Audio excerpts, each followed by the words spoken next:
Video killed the Nable's marriage. Video killed the Nable's marriage. Skip dinner for the sports bar. Does Roy even own a VCR? The parodies, they go too far. I wish Jeffrey Jones, he did not star. Nice. Yeah. Well, now, home entertainment was my only wish, so I sold my soul for a satellite dish. Ooh. I tied it to the top of my Japanese car and came home and pointed it out to the stars. A message came back from the great beyond. There's 666 channels and nothing on. Welcome back to the Nostalgia Killers. I'm Chuck Starzinski. I'm Luke Lone. And today we are covering the exact topic that I hope that, I hope you do this every time we do an episode.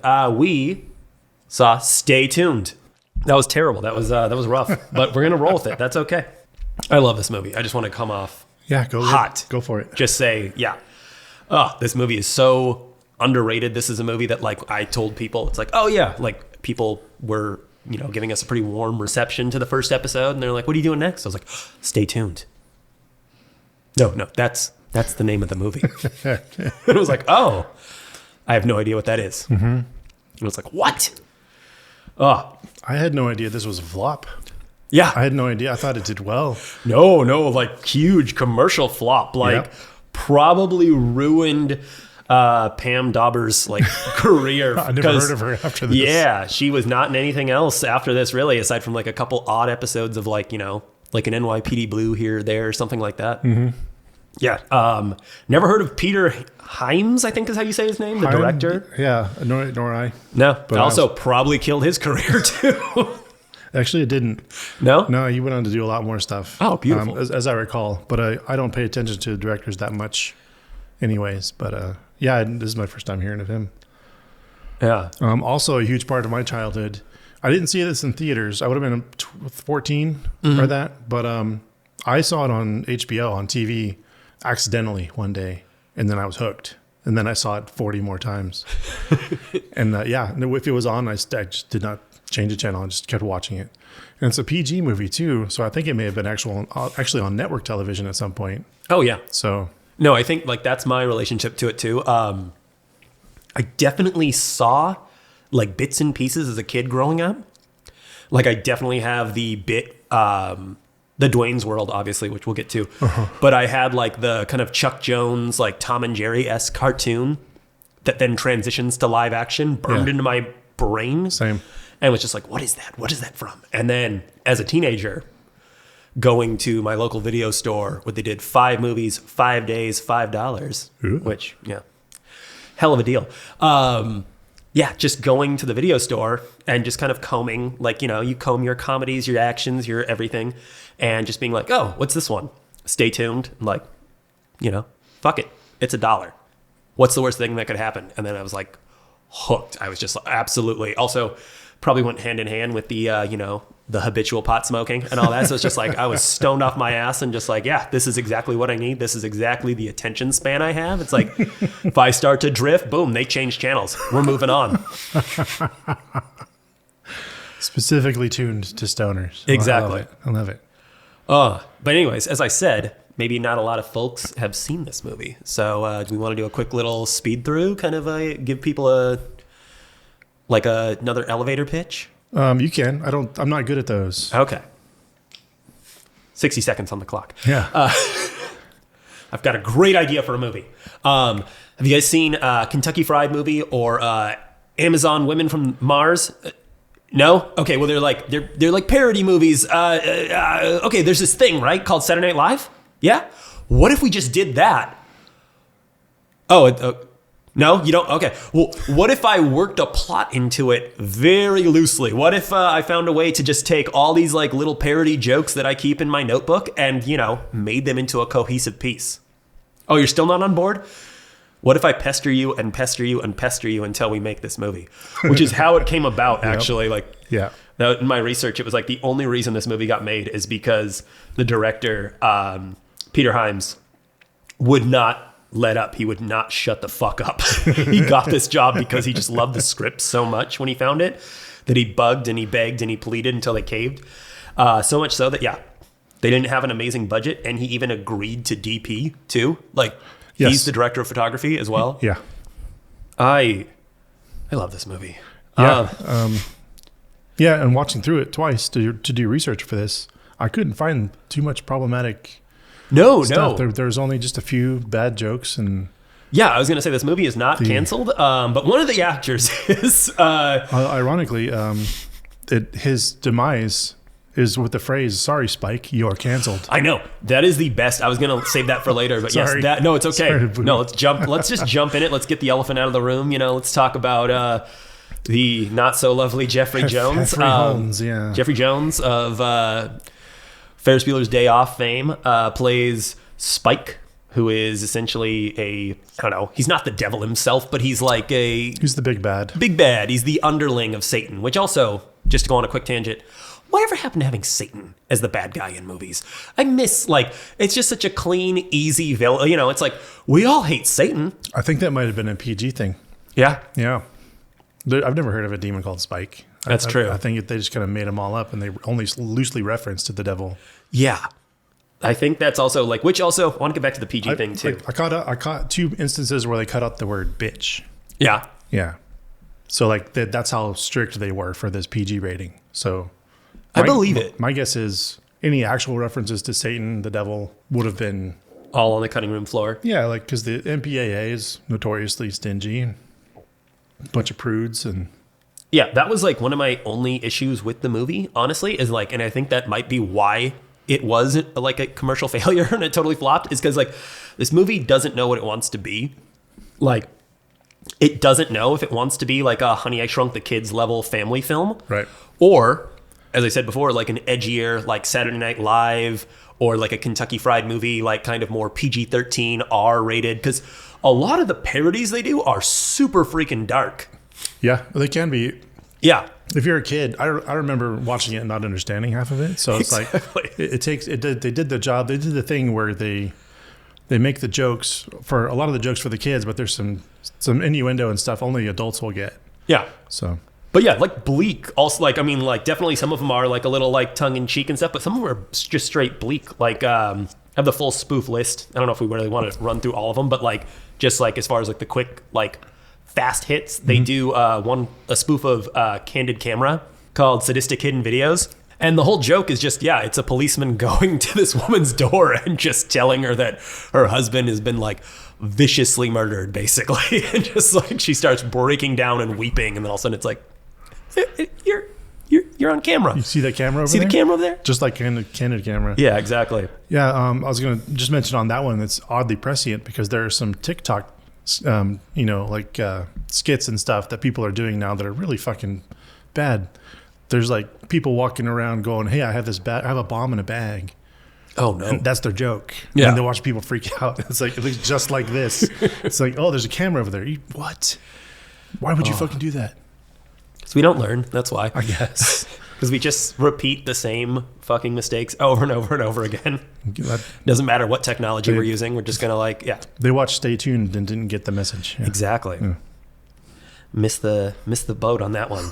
But all I wanted to say really quick, Jeffrey Jones, he's definitely canceled.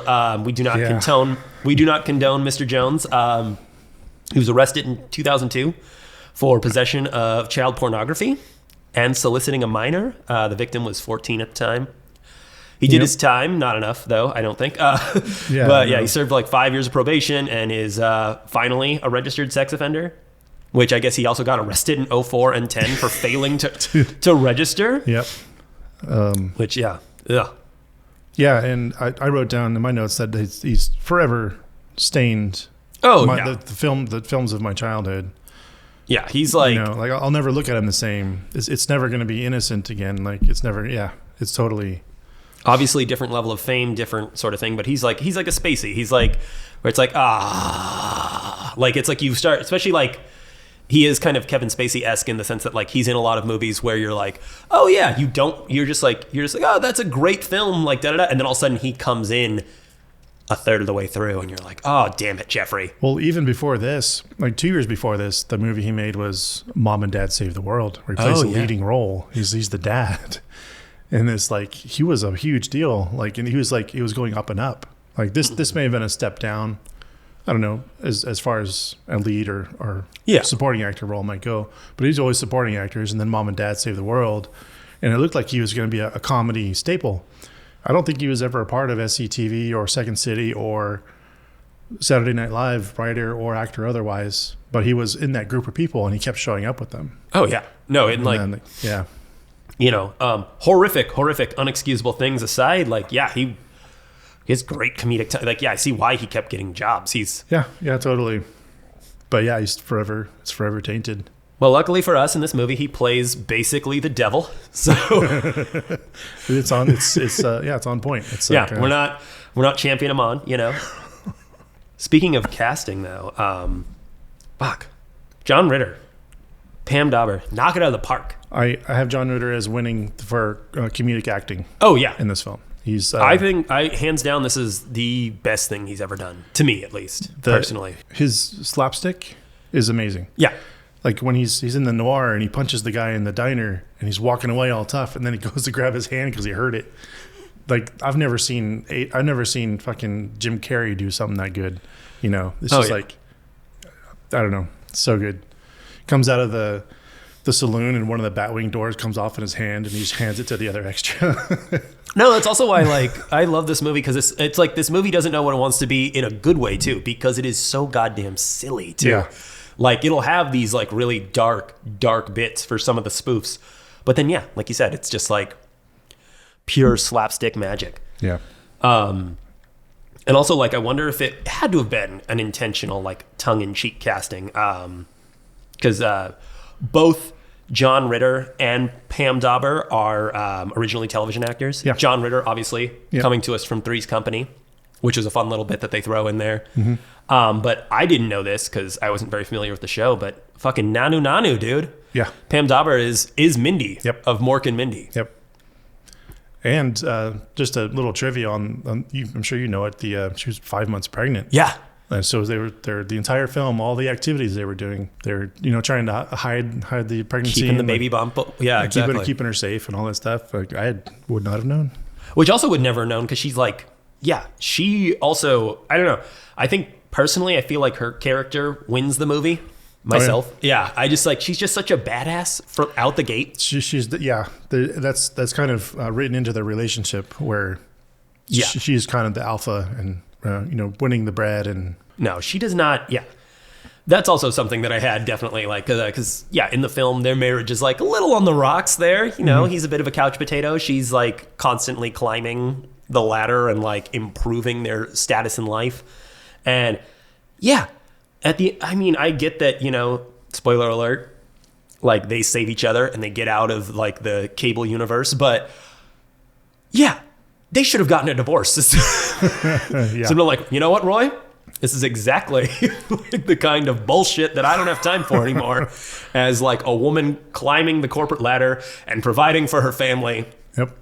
And I would also say that she is the most, the correct perspective on where they are in their relationships, because during their first test, their questions like, which one of them seeing a former lover? Oh, yeah. And she goes, we're both seeing each other. We're former lovers. Yeah, it's like, she knows. Oh, it's over. She's completely like, she's not blind to anything, whereas John Ritter's character is watching basketball. But I'm so glad they went with Pam Dauber and John Ritter. John Ritter was actually the third choice for Roy. Oh, really? Yeah. The first choice was Dan Aykroyd. Oh, that's right. Yeah, I did read that. It would have been a weird movie. Yeah. It was close enough to Ghostbuster days, but it's also getting into like aliens and stuff days. Exactly. We're almost Crystal Head vodka days. I think Coneheads was just like the year before this. Mm-hmm. So it's hard to tell if Dan is like, if he just believes Coneheads or if he's trying to secretly get the word out there, or if it's a comedy. And then after Dan turned it down, they were like, oh, let's get Richard Dreyfuss. And he was super on board. But he wanted way too much fucking money. He wanted that cheddar.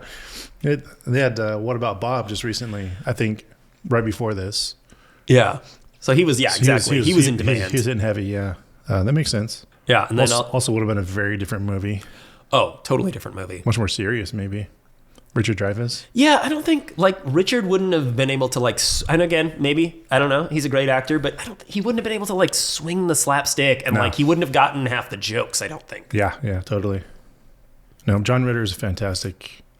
Yeah, the way what they landed on him. Also, someone being fed up with Richard Dreyfuss and wanting to divorce him, depressing, sad, terrible, and understandable.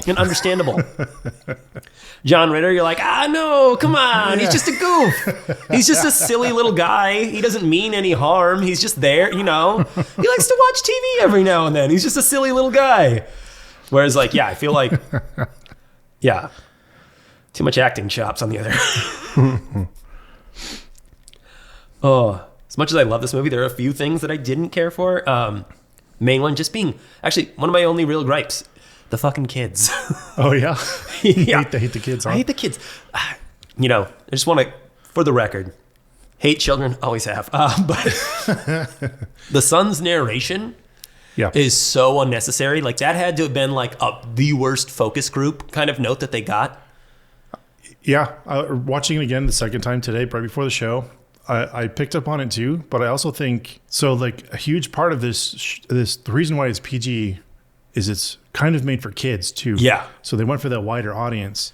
And me watching it, I was the same age as that kid when it came out. So that's a huge part of bringing in that audience. Even if they're a B plot, the film is framed with like the boy's narration. Yeah, and they're also like I feel like this has to be after Honey, I Shrunk the Kids, but it's definitely kind of like banking on that, like the children helping the parents and vice versa get them out of some kind of like weird sci-fi dilemma. Yeah. Which also, why is that too? Why is that such a like big trope of like the late 80s, early 90s? Is like, why does there always have to be a super scientist or a tinkerer like in the family? Like, there's always got to be one person, whether it's dad or son, like building Rune Goldberg machines. It's lazy writing that also makes money. Yeah. So there you go. It's that's directly from the studio, not the writers. Also, not defending Roy as like a deadbeat dad, like as far as like not really like being a contributing member like emotionally to his wife and his kids, but wow, I know why he's an escapist. Like Roy's job sucks. He's out there selling plumbing supplies door to door. Yeah, that's on par with like the shower curtain salesman from Planes, Trains, and Automobiles. Yeah, exactly. Like, how is that really a job? Did that really exist? Is that a thing? I have written down faking Vancouver for Seattle again. Oh, yeah. This happens in so many movies. Even in one of the shots, I don't know what the tower is in Vancouver, but there's the big restaurant thing. That's not the Space Needle. No. But they have it flat in the fucking back of one of the shots. The next shot is them pulling into the driveway with Washington plates on their cars. And then later in the movie, he says, I sell plumbing supplies in Seattle. It's like, yeah. That wasn't Seattle. That's exactly. Yeah. He's about to get his head cut off in the, like the made for TV miniseries about Marie Antoinette and like the oligarchy. And it's just like, no. Like, you don't get it. I'm not even French. I'm American. I'm from Seattle. And like, I literally just like, watching this movie in my underpants at like 2:00 in the afternoon. I just yelled bullshit. And that was like, I just watched this man become a cartoon mouse and become freaking Marlowe, just like playing a detective. I watched him try to become like the man with no name and a bunch of, and that was the only thing in the movie that I was like, oh, come on. That is not Seattle. There's no way in hell that is Seattle. Yeah. One interesting thing about the boy, spacing on his name. Oh, I have it right here. David Tom. David Tom. No, his name in the movie. Oh, Daryl Nabel. Daryl Nabel. David Tom, in a weird bit of movie trivia, was in another film about people being sucked into a television. He was in Pleasantville. Oh. 4 years later. He plays Whitey. He's a very small kind of villain role, but he's there. Yeah. Oh, whoa. He's all grown up. That's funny. Yeah. Yeah, that's... So doing this research, I actually went and watched Pleasantville again, too, because I love that movie as well. But yeah, he's in it. It's like just a 4, which he's like probably like 12 in this movie, and then like, a teenager in the next one. Yeah. Nice. Just yeah, another that's movie actually... with the exact same plot. People getting sucked into a television. I know. That's actually someone, I told them we were doing this movie next, and they actually got really excited. And I was like, oh my God, you've seen Stay Tuned? And they're like, yeah. And they started describing it. And I was like, Describe I was like, Pleasantville. no, dude, that's Pleasantville. I was like, no, thin veiled, civil rights movie with white people. No, that's Pleasantville, dude. That's not. That's funny. What was your favorite spoof? It was gonna be Dwayne's World. Yeah. For sure, on Saturday Night Dead. Exactly. Because it was, I mean, I saw this movie first on TV, but like before I saw this movie, actual Wayne's World had come out, the movie. I went to see that by myself as a kid. I remember I went to go see it. My mom went to go see like New Jack City or something. It was really strange. Oh, that's a hell of a double feature right there. But I also think she was having an affair, so it's like a different thing. So like maybe she wasn't even in the theater. I don't know. I just love no. Go watch these two airheads have a little show in their basement. Exactly. Mom's gonna go watch a movie about the crack epidemic. I had no idea I still haven't seen New Jack City, but it's like I haven't seen it in a long time. That's definitely be really curious to see how that one aged up. Because it had some stuff to. It was one of those like we've got a message, we got things to say, and then it's probably like nowadays. Yeah. Speaking of Dwayne's World, though, fun fact: Mike Myers and Dana Carvey were originally supposed to make cameos in Dwayne's World. Yep, they're filming the next. They were literally filming Wayne's World. Yeah. Yep. It's like, sorry, I can't Wayne's World. Already Wayne's World is. Party on excellent. Yeah, I can't legally say that. Universal or Paramount or whoever. Like, yeah, it's like I'm in a bind here, but I can't do that one. Yeah, despite all the Saturday Night Live spoofs, was there anybody from Saturday Night Live in this film? No. Yeah, I didn't think so. No, that's like it's very like. Yeah, it's SNL adjacent. Like you brought up Second City TV. Uh-huh. And like that's kind of the closest because Eugene Levy. Yeah, we have the connecting bridge from the last episode. We've got Eugene Levy. Yeah. Which brilliant. Holy yeah, I mean, brilliant. Like knocks it out of the park. Is absolutely like a comedic genius in this, like just timing wise and everything. But I was blown away that how little he was in this. Like in my mind's eye, I remember him being in it more too. He makes such an impact in this movie. Like at least just like to me as like afar as like, oh yeah, like he steals every scene he's in. Yeah. He's in like 4 scenes, so he steals those 4 scenes. Yep. We got some aggressive product placement. Oh yeah. I don't know if you were hungry for Dunkin' Donuts after watching the boy somewhere grab them open top box of Dunkin' Donuts out of a cupboard and slam them onto the counter. What the fuck? It was like they was pissed about it. Like the director told him, I don't want to fucking do this. Also, it's Dunkin' Donuts. Who keeps Dunkin' Donuts in the I don't know. Yeah, he's probably pissed because his dad and his mother don't care about him. He has to eat stale Dunkin' Donuts. Luckily, he got to wash it down with a nice ice cold Pepsi, though. Oh yeah, of course. There was so much Pepsi in this. Nothing covers up the absent parents than sugar. Yeah, exactly. Pure junk food. Oh, you mentioned favorite lines already. You already said the sorry, Spike, you're canceled. But one of my personal favorite is during the animated mouse bit. He's trying to warm up to his wife, and Roy says, for a cartoon mouse, you look pretty sexy. Which is like, you're already in the doghouse. It's I know. like, and I don't remember the word sexy from when I was a child. I don't either. I was like, that's going a little far. Like, I thought, I don't know. Ugh. Hey, hon, I know we haven't... How did that get by the fucking MPAA? It's kind of... I guess that was allowed. They allow blood and gunshots and stuff, but they don't want the word bitch and fuck and... Also, I want to know, speaking of the cartoon animated sequence, which, I'm just going to keep peppering in fun facts. It's just an annoying thing that I do. That was done... That took 6 months to make, and it was the first thing they did for the film. They were just like, oh, we're going to they got at Chuck Jones. Because I think it was only Chuck Jones animating every still, like every frame. They didn't have a team of animators. I think it was actually just Chuck. Speaking of the editing, because I believe there's got to be a PG-13 cut out there of this at least. Just because there's little things like when they're mice and he's cornered by the mecha cat. He has the little kind of light bulb over the head moment of I know how to. I've watched enough cartoons. I know how to do this, and he sends away for an Acme product, right? And it's a mechanized dog to fight the mechanized cat. They pan down and they cut the dog's tag says something. It does, yeah. They did cut something. It says don't something. So I'm it's was Chuck Jones oh yeah, this is a great movie. It's for kids. It says don't fuck around with me. Well, right before that, he's got John Ritter's character going, "That's one clever pussy." Exactly. Like, that's a double entendre. I mean, Oh, yeah. Even as a kid, I knew what that word meant. But Well, I mean, like, you gotta, like, even if this was intended to always be PG, you gotta have your fun when you can. oh yeah, they had to push it. I'm sure they had to like loop a bunch of lines to cover things up. It seemed like they're going for a darker audience. I also have a hot take. Uh-oh. I think somewhere, whether it's subconscious or not, I think the Wachowskis Oh, God. ripped off this movie just a little bit for The Matrix. Okay. So there's the first couple that ever get sucked into the television, that we see at least, are the Seidenbaums. Right. They're like an old, like, couple that have been together for, like, 40 years, and, like, clearly, like, it's just one of those, they're staying together because, like, divorce wasn't a thing in their generation. Like, they're completely done with each other.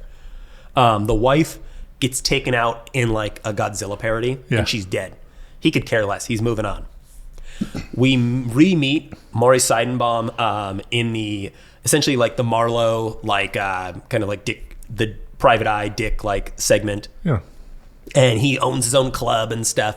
But he has, like, a cipher from the Matrix moment where Roy's like, "Oh my God, dude, we got to get out of here. Like, this is terrible. Like, I can't believe, like, you're my neighbor. Like, I remember you. You've been missing for, like, a couple days now. Holy shit, Right. This is where you are. We have to get out of the television universe. This is terrible. We're all going to die."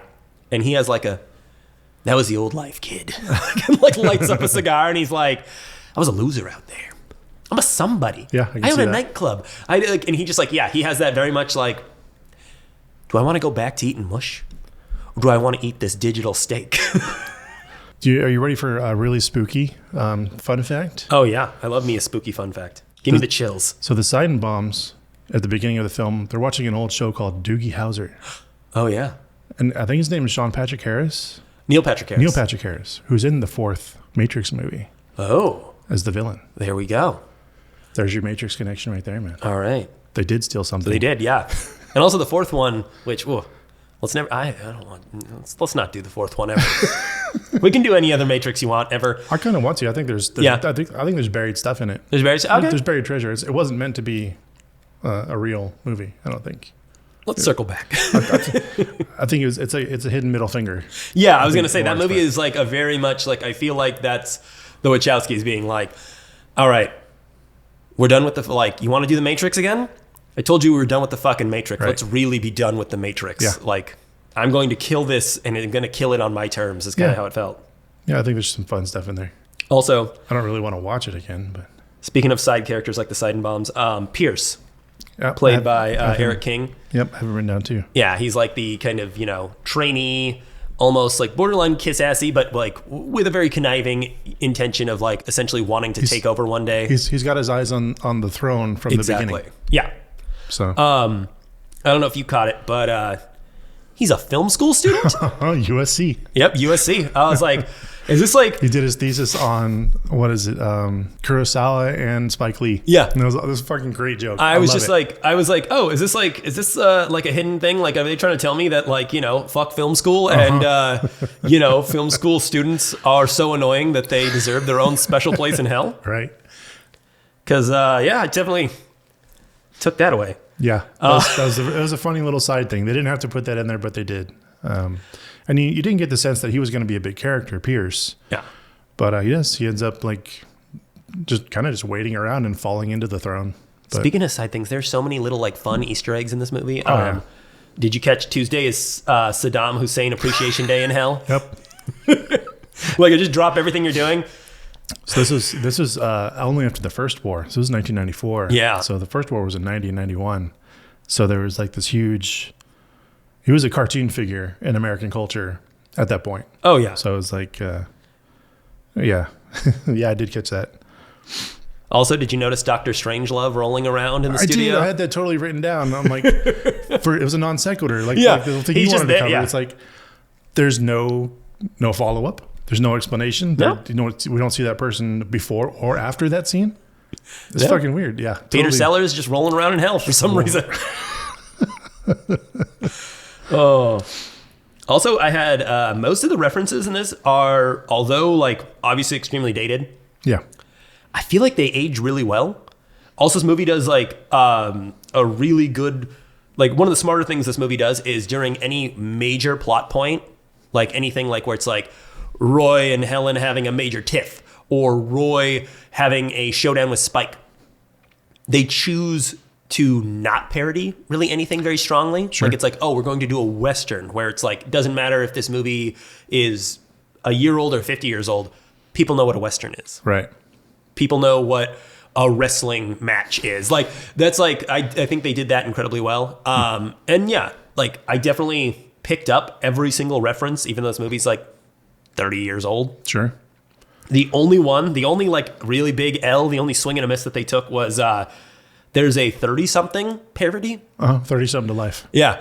I had to like look up 30-something. I was like, Oh, okay. That one, like, It was a huge deal. That's what I figured. Yeah. Like I was like, early 90s. That was like, I think it was on like Showtime. It was like something you had to pay for on cable. So only like a certain group of people ever saw it. yeah. I think so. It may have been on network television. I didn't watch it. Yeah. Cause it's like, I But think there's like, in that era, any stand-up comic you'd ever watch made a 30-something joke. okay. Or a 6 Feet Under joke. Or those were, the shows that were just hit fucking every day. Poor Arliss. Yeah. I mean, no, not Poor Arliss. It's a terrible show, but yeah, that's like nothing says like open mic night in the 90s. Like, Yeah. it's like, I don't know. It's like, well, it's like you guys aren't laughing. At least I'm funnier than that last episode of Arliss. Like, yeah. There is one spoof. It was actually after the credits. I wanted to just mention like. Oh, I think I hope it's the same one. This probably is. But the way the film ends, it's kind of I wanted to kind of frame this as like this may have been the last film to ever use a freeze frame, and then fade to credits. Oh, Because yeah. he does that little fencing move, and it's stuck there. It actually sticks there for like 3 or 4 seconds, which is a bit longer than you would think because it doesn't fucking move. Yeah. You think the film's broken, and then it fades to credits. Also, that was like another one of my only just really quick jump in. One of my only other qualms with the movie is like, why does he start a fencing company? Like, I understand that he used to fence in college and that they have the little kind of fencing sword fight at the end. But it's like, he should stick to what he knows. As in, like, I figured he would be... television? Yeah, he should work for television, or he should, like, you know, it would be great if it ended. Like, because, you know, without spoiling what you're about to talk about, it'd be great if after the credit sequence was him going to a network, like going to NBC or CBS and being like, you guys... I've got the fall lineup. Like, I think that's like, that would have been a brilliant choice. That would have been fun. But then I also have, is this the film that started the post-credits entertainment? Oh. Because there aren't a lot of films that have things that go on once things start rolling. But this one has other spoofs that obviously probably didn't make it into the movie. But the one that hits me in the face is the David Dukes of Hazzard. I knew that's what you were going for. That was my favorite. I laughed so hard at that. I don't think a lot of people know who David Dukes was or is. He's still fucking around. Yeah. And then there's the shameful connection with the Dukes of Hazzard because they have the fucking rebel flag on the top of the General Lee. Exactly. And they still won't, like... Which that's like also, I mean, to the credit of the filmmakers here, like just being like, yeah, you know, this show about good old boys like hopping things in their car. It's not it wasn't unintentional. It was like, they very much like, it was a very like, fuck you, Dukes of Hazzard, for perpetuating like the fucking Confederate flag on everything as just like no, it's just a mascot. It's just something fun and innocent. Like, yeah. So we didn't say it, but like David Dukes was the one-time Grand Wizard of the Ku Klux Klan. Yeah. So that's where that reference matches. But yeah, that's the only one that really stuck out to me. There's a few during the marquee. There's a few cross-dressing jokes that are just kind of unnecessary. Oh, they were unnecessary, but I actually have them as something that aged okay in the sense that yes, there are jokes about cross-dressing and gender identity, but they bring it home with like someone making a comment like, that's just a guy in a dress. Or like, I can't believe that guy's wearing a dress. And then the person next to him is like, I do that sometimes. Like, you know. But that's the one thing that stands out to me. Yeah. I know what you're saying, but that's also, that's left in the film as a dig, as a joke. Yeah. Against cross-dressing or to make it weird. Maybe just with my like, I think a lot of future people eyes. Yeah. I was like, I took it as like, oh, that's pretty progressive. I know. I thought so too. Like I thought that at first, but then I remembered like, no, it's left in there as a joke. It's not. They're not promoting it. They're not normalizing it. It's actually like a moment where you're supposed to think this guy's weird because the guy next to him was going, "Oh, you fucking weirdo." I also love that they literally put. I feel like they, you know, had a round table, like sat down, like, all right, you got to come up with these spoof ideas. We got to do this. I feel like they put every single thing they came up with in the movie. Just because, like you said, there's like a lot of rapid fires, like especially at the end. They're just like, you know, talking about the fall lineup, and it's like Beverly Hills 90666, and like I Love Lucifer, Golden Ghouls, things like that. But like even throughout the movie, there's just like, you get these little like less than a TikTok, like, you know, less than a Vine level, just like, Sure. You get like, you know, two guys say 3 words to each other, and then just and then it's like, tune in to different strokes. Yeah. I can't feel my arm. Exactly. I can't see all of a sudden. They did a coordinated death too. That was the funny part. Oh yeah. They twitched at the right time. No, all of the honestly, all the parodies and all the actors in the parody channels like are killing it. Like, no, there's no half-assing. There's no like, okay, Mike, like we're just gonna throw you in here, and all you got to do is get like spit up on by like a baby, and then we're gonna make a, you know, 3 Men and a Rosemary's Baby joke. It's like, no, everyone's just bringing everyone's committed. Yep. Everyone like got the assignment and was just like, yep. Again, we've talked about how silly and slapstick this movie is, and just, yeah, and it's like, that's the charm of the movie, I would argue. Can you imagine what it would be like if the original director choice had proceeded? Who was it? Do you know? Tim Burton. Oh yeah, was originally set up to direct. Oh no. No. Like, I think it would have had like the macabre touches and stuff, but he would not have gotten the jokes. Oh no, not at all. I do have a link to him though in the film. The bike. So the bike was a big fucking deal. I knew about the bike before I knew about the movie. Really? Yeah. It was like, it wasn't like super special or anything, but like before the internet, your only introduction to new technology and new toys was television and movies. That bike was so prominent because it actually, he rides up on it. It's neon green. You can't miss it. Yeah. He rides up on it. It gets sucked into the satellite dish. It shows up on a television show. That's their second banging you over the head with product placement. Because that bike right now, I don't know if you have the trivia for it. I do, yeah. But yeah, it's like... But it's like that one bike is like in a museum somewhere. But like that bike went fucking nuts. All of a sudden you saw it in Walmart and Kmart and stuff like that. It was everywhere. Which is so wild because it's like, by nowadays standards, like, not to say that you can't go nuts for a bike, but like the fact that the bike doesn't have a giant, you know, Huffy or Mongoose or whatever, like nowadays it would have to have like... Yeah. It would just have to be the entire bike would have to be the logo for the biking company, and then it's like, well, that's what I wanted. Well, I think that's what one of the things they tried to do was get Huffy and something like that on the bike. Oh, and the connection to Tim Burton was 1989's Batman had just happened. That was the first film that had been engineered for over 5 years to be a product placement toy selling machine. Oh yeah. So every movie that came out after that was what they were thinking first. How do we get toys? How do we cycle through products in our film to make people want them? And that bike was a huge link to that mentality that came out of Batman. Yeah, no, that it definitely tracks. Like as far as like, yeah, that this is in the era of like, we've got the toys, we've got the concept. Let's make a movie about them. One of you nerds needs to write a script right now. Yeah. Yep. I know I sound like a broken record here. I know I'm like, I love this movie. Let me tell you how much. The one thing I don't. I have one little last final nitpick, and then that's it. I promise I will shut up about hating this movie, which I don't.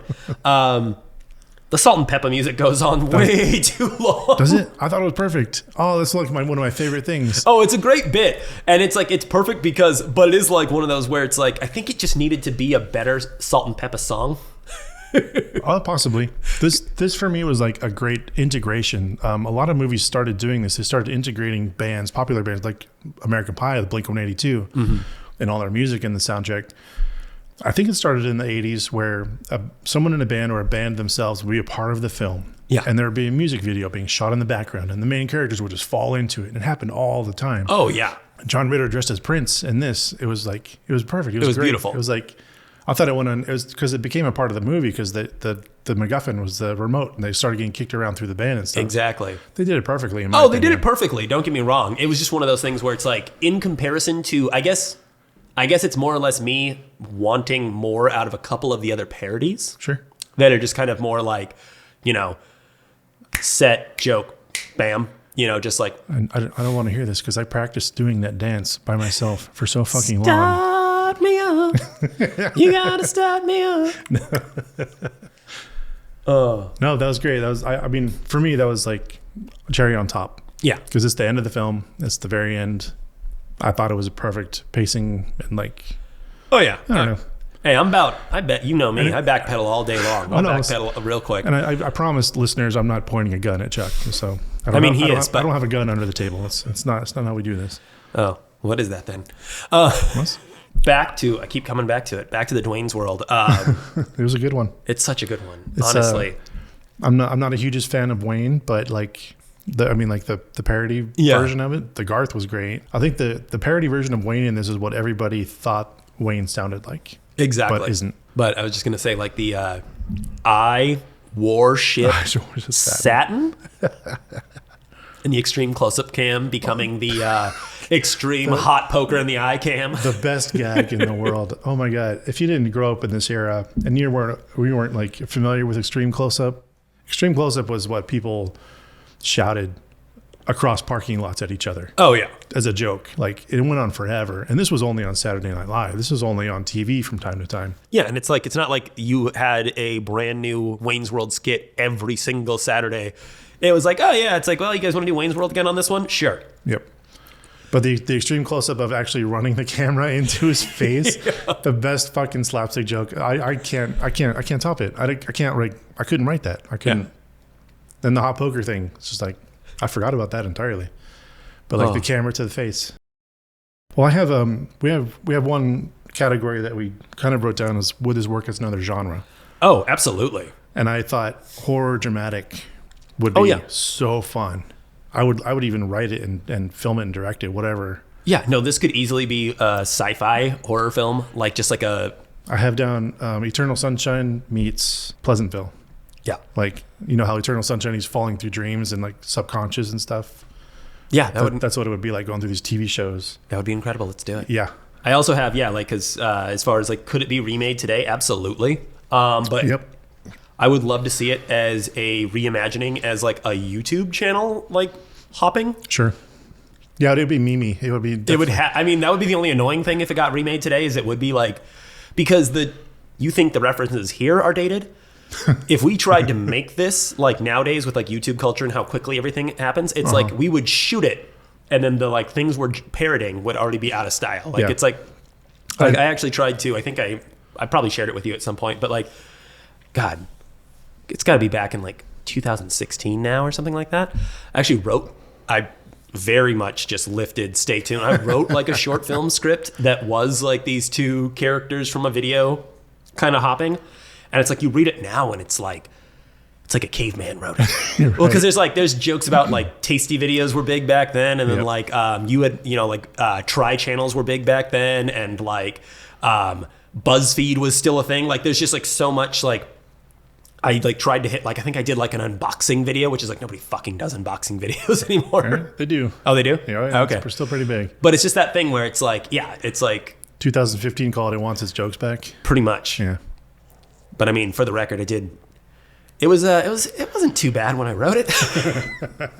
I have the same idea written down, but I wrote because of how much media has fragmented. Yeah. It would have to be really big, not just memes, but like TV shows and like things. It would be Lord of the Rings. Yeah, it'd have to be like full concepts. Basically a Wayans Brothers parody movie now. Yeah, actually, that's what I was thinking too, is like as far as also someone who, like if a big time director were to remake this and not just like you and I in a garage, dude, Jordan Peele would be perfect. Yeah. Oh, hell yeah. Just because like one of the best things about Key and Peele is how beautifully like nuanced they land every parody they do. And they have their fingers in the zeitgeist. Yeah, exactly. Like, and it's just like it's like shot for shot, like they're just in the ethos of it. Like no matter what they're doing, like yeah. Like they could be doing, fucking like Charmin Bear commercial parody, and it'll be like, oh, this did Charmin make this? Right? No. Oh, Jordan Peele made this? Oh, holy shit! But yeah, I think he would just fucking kill it. Yeah, I don't have a whole lot more. I mean, Nah. I watched it twice. It's funny to sit through. There's not a lot to complain about. No, I know. It's like that's also kind of why I keep, because people love content. People love hearing about me bitch about things. So It's also PG, so it's about as milquetoast as it's going to get. Exactly. I mean, without us watching a G movie. So like, hey man, but huge nostalgia for me. Like I watched this a million times whenever it was on, and it was on a lot in the 90s. oh yeah, no, like I had this on VHS. Like after, I might have gotten it from the video store that I used to rent it from when the video store closed. But I definitely had it on VHS. Probably borderline like ran the tape out. Right. Because this was just in me like, this was me, smoking like an eighth a day and just running through like the same. This sounds so sad saying it aloud. And this is kind of why I don't smoke weed anymore. But yeah, just like running through like the same 8 like fucking VHS tapes and playing the same 4 video games. Just that was my day. Yeah. I could totally see that. I'm allergic, so I don't have that same experience. But Yeah. I could totally see you totally vegging out to this movie just being on. Oh, it's perfect. And like, yeah, leave it on, brain turn off. Yeah, I feel like we've kind of hit on like all the really big like parody bits. Everything else is kind of like what we had talked about before that they do in this is just really just kind of like really quick turn and burn skits. Like, and stuff that like, again, hasn't aged very well. Like there's like a Lifestyles of Rich and Famous joke. There's like, I love Northern Exposure. And that was actually one of those things that like me and my wife, like when we first started dating, we both had this epiphany of like, oh my God, you grew up poor too, watching like public access and like just random like syndicated things. Cause it was just like, we both had a huge affinity for, Northern Exposure, but there's like a very throwaway Northern Exposure joke. It was very low hanging fruit. That show was on so much. Oh yeah, it was on as much as 30 something. Like, see, I was gonna say maybe if if our local cable your TV 20 channel 50 kind of thing had picked up 30 something, I'd know all about it. I'd be like, oh yeah, they really I really wish they would have nuanced Dale's performance, but now. I have one more big nostalgia nugget. Oh, please hit me with it. How familiar are you with the Kevin Costner's Robin Hood? Oh, I would love to revisit it. I think I would love to do it on this show. But for me, that's one of my favorite older films from when I was a kid, and that was the first film by Morgan Creek. Oh, so this music, this movie opens with the same music as Robin Hood does, and it just washes over me completely. Okay, dude, that's awesome. That's because I was like one of the things that I read, when I was just like, oh yeah, Peter Hyams, like, he fucking like kicked in the door basically of Morgan Creek and was like, look here, like he came at him like samurai cop level, like, look here, you sons of bitches. Exactly, yeah. Like, I am making this movie. You cannot stop me. Also, please give me money. But I was just like, Morgan Creek, I couldn't name a single Morgan Creek movie off the top of my head. Like, I was just like, I've never, that's got to be like a Way of the Dodo Bird, production first, company. Like 5 years of the 90s was Morgan Creek everywhere. Okay. Yeah. They owned it. Yeah, they did for a while. I think they got bought up by somebody. But that intro music, you play that intro music for me anytime, anywhere. You can put it in front of like a hanging, and I'd be nostalgic for it. Like, it's like Pavlovian. It's your MK Ultra. Exactly. Like it just turns you on. You're just like, exactly, dude. I snapped. see the lights. And exactly. It's like, yep. I would say the only other thing, other than I guess we could probably wrap this one pretty soon. Last little nugget I've got is the original title for this movie, which this is a transition, was Terror Vision. Yeah. And they rolled with that for like a hot second. They changed it though when they discovered that there was already a movie called Terror Vision. Another bad movie named Terror Vision. 1986 cult horror classic. I'm not just gonna throw you in the deep end and make you watch Terror Vision, but I would love. Yeah, we're gonna start I'm gonna start breadcrumbing you into like the world of like ooky kooky bullshit. But yeah, Terror Vision, for anyone who's not familiar, is basically like a otherworldly like demon hell spawn like Cthulhu like Lovecraftian kind of beast comes and just starts getting people with their tentacles. I haven't seen it in years. Again, this is heavy in Chuck's pot smoking thing. Also, I sound so fucking old saying pot smoking. When Chuck was blowing tokes, it was it also, I feel like it's God, I want to revisit it. My poor little burned out brain. Let's do it. I'll watch it. It's but it's like screwed. I think they do come through the satellite dish too. Oh, really? Yeah. Okay. Which also, okay, boom. I lied. One more quick little one. Would this be the same movie if it was cable? I think it had to be dish because you can't get how do you get sucked through a cable through the cable? Just the same way they did in Pleasantville. Yeah, it just had to be 'cause straight it's- through the television, yeah. which would be like, eh.